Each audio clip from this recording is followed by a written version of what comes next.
Hello, everyone. I'm Craig Stover. Welcome to ArtShow. Today I have with me Jimmy Clark as my guest artist. Before I begin, I wanted to thank everybody for tuning in today. And in particular, I want to thank everybody who has made a donation to Allen's Lane Art Center. I really appreciate that. It really helps keep our programs afloat in this time of COVID. So speaking of COVID, you'll see that we're doing things a little bit differently. We're pre-recording this today to make sure to keep everybody safe. So again, I'm Craig Stover, the Executive Director of Allen's Lane Art Center. And I want to welcome our guest, Jimmy Clark. Hi, Jimmy, how are you today? Fantastic. I'm well. So I want to begin how I normally begin, which is, how did your life in the arts begin? Well, I guess going into high school, I had a high aptitude in the math and sciences. And so when they came to a choice of languages, they said French, Spanish, German, but if you're going to go into sciences, take German. So oddly enough, I went in, I took German, but I never went into the sciences. As I got on in high school, my interest went to film, and I was very fortunate that this was LaSalle College High School, by the way, and they were very supportive of the idea and lent me a 16 millimeter Rolex camera, and I was able to make a yearbook film, and it was quite an education, and I was working with a very primitive circumstances, so I literally synchronized the film to a soundtrack, but then found out in fairly short order that the projector I was synchronizing to was a little off. So I never had it synchronized again, but except for some of the initial showings. I mean, never perfect again. And then the sound, and then when it got in any event, it's a flawed version, but it was ambitious for a high school student. And I wanted to go into film and communications, but I got an offer from LaSalle for a half scholarship. And there I went into the theater program because it was sort of the closest that they had. So this is LaSalle University we're talking about now. And so I was in the theater program and started doing workshop things independently, and had some nice success, and we had a good time. And that stayed together. We went off to Europe. Well, junior year I took in Switzerland. So we did a play over there and they liked it, Alice in Wonderland. And so we were invited back. So after senior year, we went back over, and it was a bit of a children's crusade. And in any event, I'm going on along about theater, but that group then came back, got back together in the United States, and became Imagination Theater, which then became Collaboratory Theater, which then merged with what's called the Wilma Project at the time. And we decided to we formed an actual resident troupe, which was part of Wilma's past, but they had mostly just become a presenting organization at that time. And so we became the new resident company, and that was all a good run, but that came to an end. The whole thing had actually morphed into a collective. So I had an artistic disagreement with with a project, and I left the group, but just as my girlfriend at the time, who was a member of Group Motion Dance Company, was moving to Berlin. So I went off and followed her to Berlin. So that's where I became a potter. So this whole time, you went through high school, went through college, and theater was your bag. You thought you were going to be an actor. Oh no, I was more in all year. I like to write, I directed. It was usually my projects. And in fact, most of the early ones I was not in. Okay. Or I ended up in them when somebody dropped out, or like one guy right before our biggest run at the Walnut Street Theater 5 decided to get in a drunken brawl and broke his arm. And I had to spring in for him with about a week's notice. But I knew the play, so. Well, they don't call theater without some sort of a drama, so yeah, there you go, right. I get you. So you were really behind the scenes. It was your stories, your writing that was really propelling you forward? Yeah, well, yeah, I never really tried to distinguish my roles. Okay. Later on, I just, as when it was the collective, we would develop things, independently, with improvisation and things. But I was always then involved with the performance as So well. you would always assume that your life was going to be in the theater in some fashion. So Uh, where's this left turn into ceramics? How does that come about? all right, so I finished LaSalle. There was no ceramics offered at LaSalle. I took any art courses they had. Which was mostly oil painting. And I had Jim Haynes, my teacher, had a great influence on my life.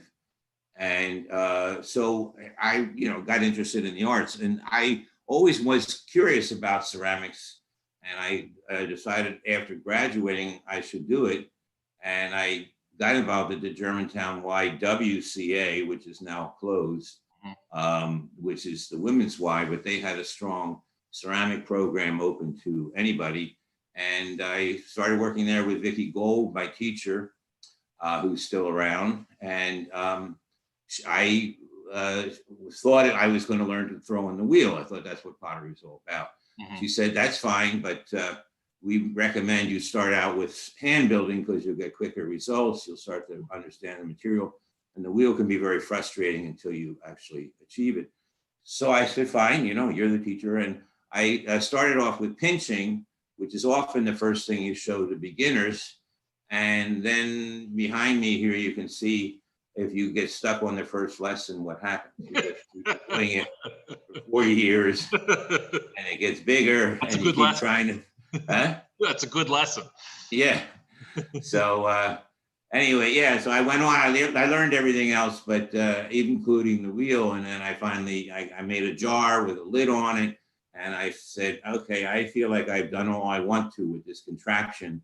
Right. And I asked if I could just concentrate on pinching, which I had continued doing on my own because you could do it at home. Right. You just need a table to put it down on to rest in between sessions. So you don't have to, have any equipment. So I kept doing it, and that was my love, and it became my, then my obsession. And then when I went, sorry? Did it slide into becoming a ceramicist, or was there like No, it was more abrupt than that. I followed Jack over to Berlin, and I wanted to keep my pottery up, but I didn't think I was going to make a living at it. And I sort of stumbled into a pottery renaissance at the end of the 70s in Berlin. It was like, for those of you out there old enough to remember, it was hitting its peak sort of at the end of the 60s in America, even though it remained strong from then on. But its real interest began, I think, at the end of the 60s, where everybody wanted to do pottery. And but it was doing that then in Berlin at the end of the 70s. And I found a collective studio that I joined, walking distance from my house. I started offering studio classes. They immediately filled up. The opportunities to learn ceramics in Berlin were limited. I could always have as many students as I wanted, which was a more financial security base. And then whatever money I could bring in from sales. And sales were significant because the Germans were also, like it was here, gobbling up ceramics, handmade ceramics. And so all of a sudden, I found that I could quit my job as a kitchen slave, which I was doing under the table, and in 6 months' time, and I could live from pottery. Oh, that's fantastic. And I did it for 6 years, and it was, I then, because Jacqueline was in a dance studio, I started getting a little bit back into theater with a guy named Reinhardt, and we did a sort of clown duo called the Brothers Panic. And we finally put up a review that I think was pretty good, and it was all about bureaucracy. But my main thing by far was my ceramics, and I won the prize. Sorry? So you were there for 6 years, you said? 6 years altogether, yeah. And then you came back to the States? And 84, Jacqueline and I broke up a couple years before, and I just sort of thought, why am I in Berlin? At that point, my personal reason had fallen apart. I also traveled around between 83 and 84. I flew to the States and had a fly around ticket. It was like an airplane Eurail pass, and visited friends and my brothers and siblings. And I thought, I like the energy. I should come back, and then I could get back into theater as well. And so in '84, but then I proceeded to have sort of a really great year, which certainly made me think, that all of a sudden, oh, he's leaving? Fine, I can take a chance on him. So I call it my Don Juan phase. So, right, yeah. in any event, I got back to Philadelphia and did start theater again. And I formed a collective troupe, comedy troupe with old cronies of mine from the early days at LaSalle. And we were called the No Respect for the Human Condition Players. And we had a 3 or 4 year run as well. And, but I was getting married, and I felt like I needed to have a real job again. And especially then when we adopted my daughter, and I was thinking, well, I have some experience in arts management. So that's when I looked around for a job and got the clay studio job, right, which I then became director of the clay studio for 16 years. A lot of people know you from that. And pretty much put this theater on mothballs. So your theater might still be on mothballs, but you're still actively producing as a ceramicist. Oh yeah, well, I mean, yeah. Right. So I lived off my salary, of course, for the years I was administrating, but I never stopped making ceramics. Where's your studio? We have it now in the basement of our house. At the time, I basically used a room in my apartment, or earlier when I was still with my wife, up in the attic was sort of my place to work, and the kiln was in the basement. But I had this whole room full of pots that I basically enjoyed. It was like a therapy of a way, and I was making pots, but I wasn't finishing them. And I was like, well, I did, the therapy was the actual pinching and the making.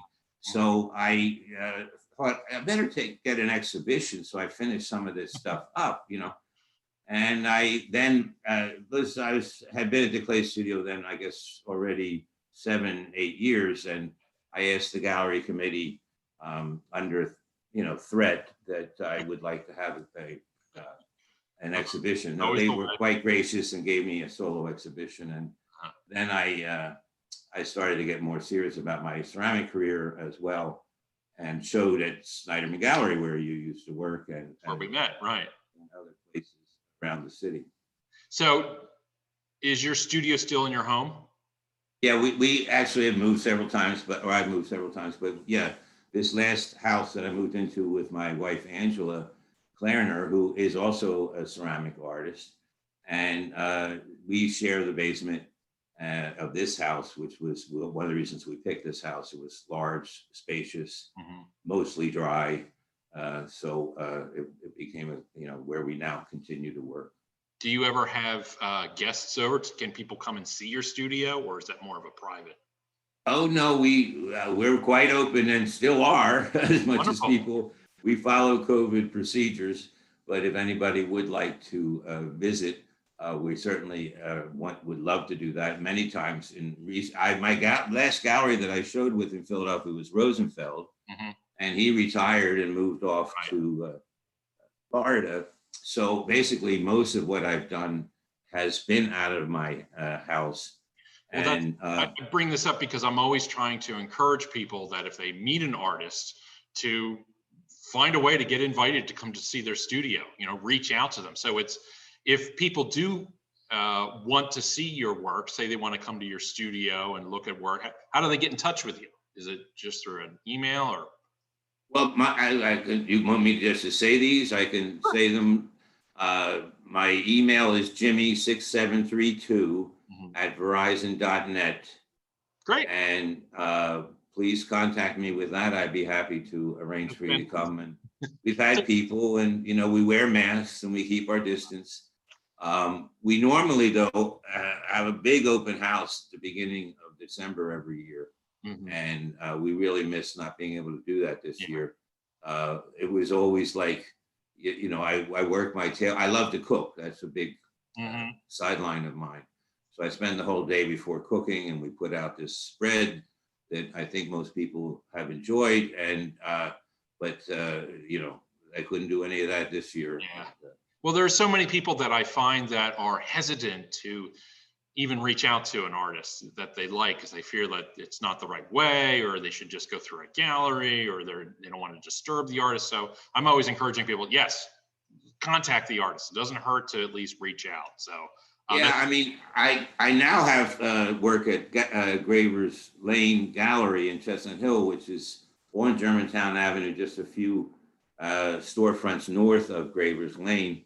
And Bruce Hoffman, who I don't know, did you work with Bruce? Yeah, at Sniper? Bruce Yeah. Yep. Well, he's running it, and he's always admired where I work, and he started taking my work in. And in fact, in the fall, some of the little few sales I've made were made to a guy who visited the gallery, and then he expressed that he would like to have a studio visit, and I had him over to dinner, and so, you know, everything ran through the gallery, but he picked out some additional works, you know, here. And that was great, you know. I mean, that's fantastic. That's a great success story. I do find in Philadelphia that personal relationship is the key to helping build an audience for a lot of artists. You know, it's right. Sending out mass emails is nice, but it's really the one-on-one. I find people love to have the dinner conversation where they can have a story about the piece of artwork that's in their house. And, oh, I met this artist and we had dinner, and he insulted my wife and it was a great time, and, you know, whatever kind of story there is, it's a lot of fun. Well, I didn't try and insult anybody when they come to dinner. I mean, so I do manage to insult people quite don't we all? more often than I care. I say I have an unfiltered mouth, and other times I say I have foot in mouth disease. So you're an artist, in other words. I don't go about that purposely. So tell me about your studio. One of the questions I love asking artists is, most artists I find when they go to work in their studios, that there's often these rituals that come about that they need to do in order to get work accomplished. Do you have anything like that? Like, as an example, do you have to have the radio on, a sandwich in your hand, total quiet, or do you need people? You know, what's it like in Jimmy's studio? Well, I'm a little embarrassed to confess to this, but pinching is one of the few techniques you can do and watch TV at the same time. That's fantastic. We have two TVs in the house, one in the den and where I'm sitting in, which is also my display room, and one in the studio. And mostly it's Turner Classic Movies. Okay. I cannot stand commercials. Right. So, I even tape all the Eagles games and zip through the commercials. But this year I had to stop doing even that. I mean, I just got disgusted. When you look at your work, do you ever think like, oh, you know, that was a series, that was my Game of Thrones series or something? Oh, like that? Yeah, that could, no, I have not, no. Early on when I started pinching, I would try sort of experiments like that and play different kinds of music and see if it had impact on my pieces. But I don't know that I ever noticed any discernible difference. So I know you primarily from, say, the work that's behind you. You have a very distinctive type of look. And I understand that, you know, as an artist, you're always working towards the mastery of something. Do you ever find yourself wanting to wildly experiment with new techniques, or do you find that there's still plenty of room for you to flourish within the space that you've set up for yourself? Well, I think there's basically, you know, because I've been on the other side and have hosted and mounted and curated exhibitions, and I know, you know, curators like to have things to write about and stuff, but I basically think that artists have two approaches. One is more cerebral, where it's from the mind, and the other is more intuitive, where it's more from the soul, if you will, or the heart. And I would say I'm definitely an intuitive artist. I keep with the same idea. I try lots of different things within that spectrum. I find it fruitful to have the self-imposed restriction that my work is all created out of a single piece of clay. That's not, it's not that I haven't, bent that rule. I've been making a series of tripods lately, which have to be assembled. They can't be made out of the same piece. Although I was moving in a direction where I was going that way. I'm going after my chaotic quest is a unit to find the universal forms, and that these forms appeal to just about everybody. Unfortunately, it doesn't translate into sales all the time, but that's why you see there's so many pots hanging around here. But so for that, I go back and in my sort of research, my non-scientific research, I find that the earliest pots in almost any civilization look alike. I've seen ancient Chinese pots, and in China you got to go really ancient, like 2000 BC, before they had developed glazes and other things. They look the same as if you find a pre-Columbian pot or the ancient Egyptian pots, and so I continue to strive to find that form, but then I have all these other influences. I worship Brancusi, the sculptor. Who doesn't? Who doesn't? He did it, he found the universal forms, Oh yeah.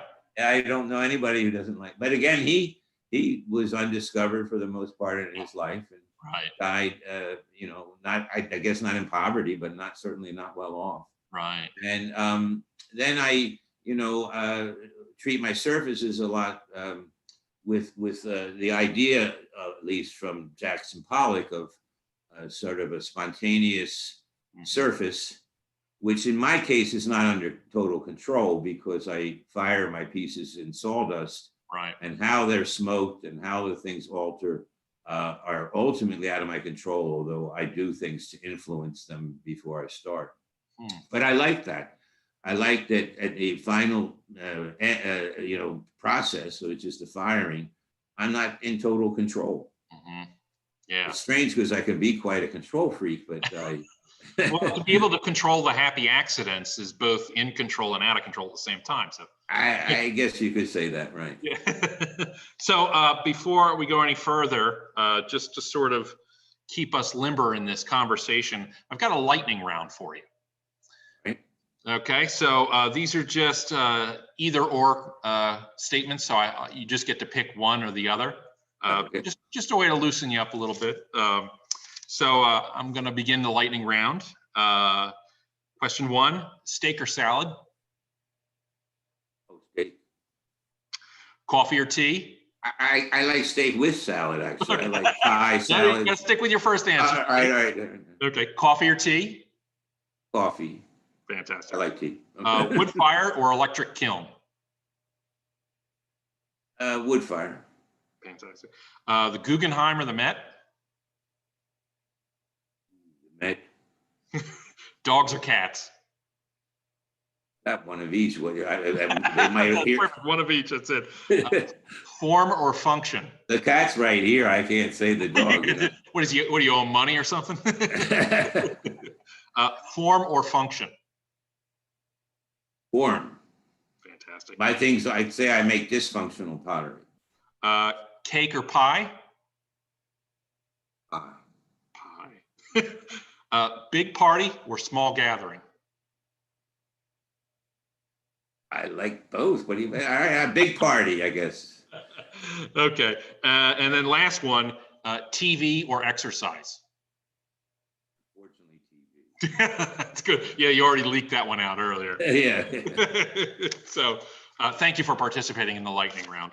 Okay. It leads me to my next question, which it's a little bit general, but what inspires you to create was the question. So you had talked a little bit before about sort of therapy and whatnot, but do you need to get inspired to create, or does creating inspire you? I think I need to get inspired to create. And I'm in a bit of a downturn with this, a lot of artists, especially ceramic artists I know, say, oh, well, you know, one way to get through the pandemic is just to work and keep making work. But for me, oddly enough, I make my pieces to please me and hope that other people will like them as well. But I have not been able to work much during the pandemic. It's been a strange sort of block. It's tough to get moving. You know, I talk to a lot of artists all the time, and I find it's 50-50 really. You know, some they can't stop making. It's great inspiration that, you know, and that's the way they worked anyway. And some people, it's like, it's a struggle. It really is to sort of find your focus. So you're not alone in. Well, both my wife Angela and I, she's worse than I am, but we're motivated by projects. So if we have an exhibition to work for, no problem. If we have a demonstration, you know, no problem. But unless you have that goal, I tend to work more, but not in the pandemic. She has gotten, she's laid off her job and is on unemployment. And she is now able to, and her job had nothing to do with art. So she's now able to spend time in the studio that she wasn't able to put. So she's got sort of on the opposite side. And, but I end up going down there and I'm nominally pinching some pots, but I'm mostly just watching TV. So keeping her company. Is the TV keeping you from creativity now? No. I don't know. You watch. All my addictions are, you know. So curious, so you've been doing this for quite a while, and let's just talk about your ceramics here for a moment. Do you find, is there a difference in your, I guess, the process and the outcome from when you first started to make this as opposed to now? Do you still get the same feelings as you used to, or is it changed? Yeah, I think that's what I meant earlier when I was talking about an intuitive potter. I look back at my earlier pieces, not the very first, well, the very first ones have sort of a sentimental attachment, but I got a whole bunch of them back from my parents when my mother died, and we were cleaning out the house, and I saw how many things I subjected them to gifts, and some of them were literally downright embarrassing. But on the other hand, you know, it was like, okay, that was a period of my life, and it's nice that these things, you know, capture it. But once I got, especially like over in Berlin, where I was working every day and my skills improved, the work from there at that time is, for me, is every bit as interesting as the work I did yesterday. I somehow tapped into something that spoke to my soul, and I've been following it ever since. Speaking of old work, I've never actually asked this of a ceramicist, but do you ever destroy your own work? Oh, I'm sort of more on the other side of the spectrum. I teach a lot of workshops and things, and I have different little mottos. And one of them is never give up on a pot. Never. And not that I haven't. I mean, I have, but basically, if you just keep going, if you think like, oh, this thing is. I also say I have sort of an ugly duckling phase for my work, and it's like at some point it's like, this thing is ugly. Or, you know, this thing is just kept, you know, I also tend to work very thin. So I keep breaking and repairing and breaking and repairing. So as you can see, maybe up here, there you go. There's a piece all put together again from shards. I didn't break on purpose. Most of the time my breakage is not on purpose, but it happens. And I have learned to repair the work and try and accentuate the repairs rather than to, you know, hide them. So I've had a lot of fun with that direction. So all the old work, all that old work that you re-inherited from your mother. So none of that got destroyed. That's all still there and still all useful. I don't know where it is, but yeah, no, I know I'm not one of those who, like, you know, there's all these myths about Chinese porcelain, and this one place, Jinjijen, where they make the best porcelain, and there's like a guy who breaks like 8 out of 10 vases because of some flaw. And I'm like, are you guys nuts? I mean, what is that about? And whereas the Japanese have a a different thing. I think it's wasi sabi or something. I don't know. It sounds like something to eat. But it says embrace the imperfection. Yeah, is that the fixing where that? Yeah. Yeah, and then they're well known for these these cracks that they fill with what looks to be gold, but is actually gold enamel, and or they love the spontaneity of the wood fire and the different things and things that they can't control in that. That's what they like to pursue. And it's not that there's not a Chinese aesthetic that is the same as that. China is so big, it has various, but the traditional Chinese thing was, only the perfect should survive. And that's not me. So again, you've been doing this for quite a while. What would you say is like just to function as an artist? What's the hardest part that you find that you have to deal with in just being an artist? Money. That's perfect, right? It's the truth, isn't it? I mean, I enjoyed working at the Clay Studio. I enjoyed being, and later at Peters Valley, I enjoyed being executive director. But I retired now, and I'm trying to get by on my Social Security and teaching workshops and sales, and it's a tough haul. Yeah.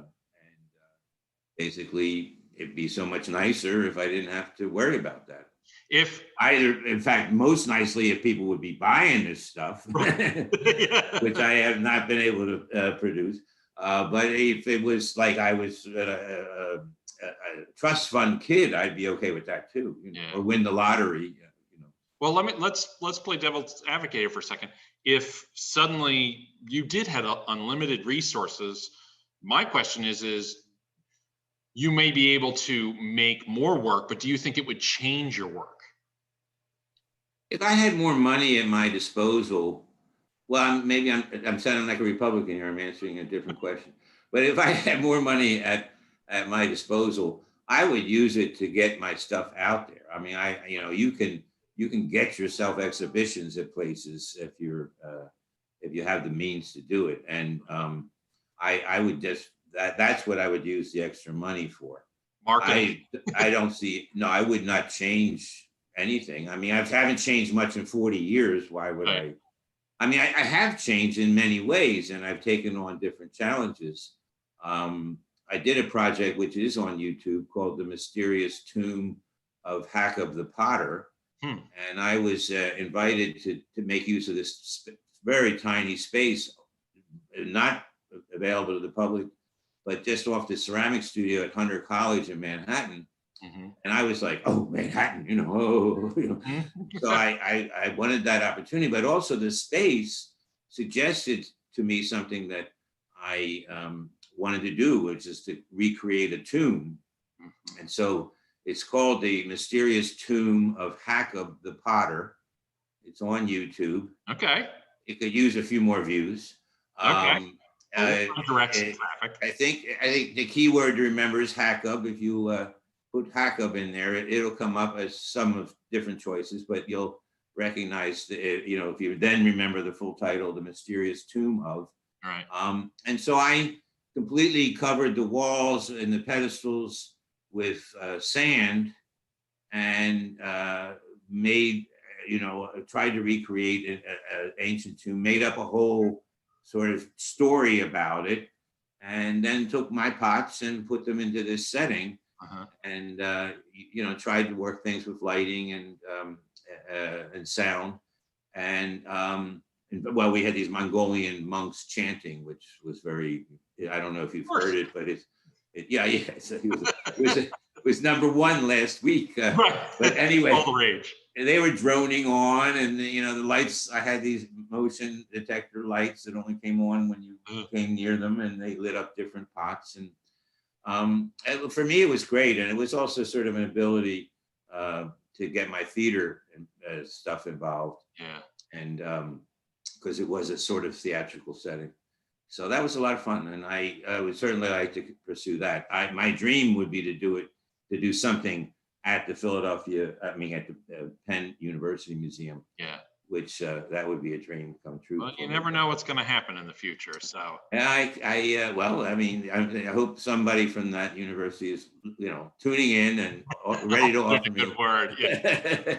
Well, I got to say, Jimmy, I've always loved your work. I love the just your palette. Speaking as a painter, I love your color palette that you choose and you play within. I just think it's fantastic. And immediately I can identify your work by it. So I look forward to seeing what comes up next for you.